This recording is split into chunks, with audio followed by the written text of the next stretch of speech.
Plastiko priėmimo punktas. Sena didelių miestų problema yra plastikiniai buteliai. Pašvenčių miesto gatvėse galima pamatyti daugybę plastikinių butelių ir puodukų. Taip pat jų sutinkama ten, kur žmonės mėgsta pailsiauti. Bet nedaugelis jų susimąsto, jog plastikas viena didžiausių problemų pasaulyje. Bet kadangi jo gamyba nebrangi, niekas nesiruošia jos atšaukti.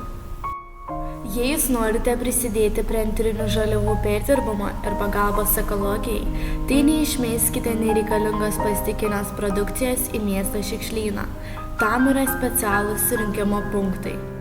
Atsikratyti plastikinių butelių galima bet kurioje parduotuvėje, kurioje įrengtas aparatas jų priėmimui. Įprastai jis būna įrengtas prie prekybos centro įėjimo arba parduotuvės kiemelyje. Taip atrodo aparatas priimantis butelius. Jam iš dešinės yra šiukšliadėžė, į kurią galite mesti butelius, kurių nepriėmė aparatas. Iš kairės antiseptikas, rankų dezinfekcijai. Prieš priduodant butelį reikia įsitikinti, jog ant jo yra ženklas rodantis, kad produktas tinkamas perdirbimui. Jei nėra, aparatas grąžins jums produktą netikusi perdirbimui.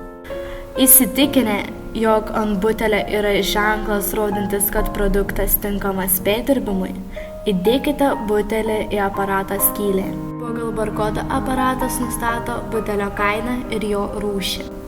Po to, kai aparatas atpažino butelį, spauskite žalią mygtuką ir paimkite aparato išduotą čekį.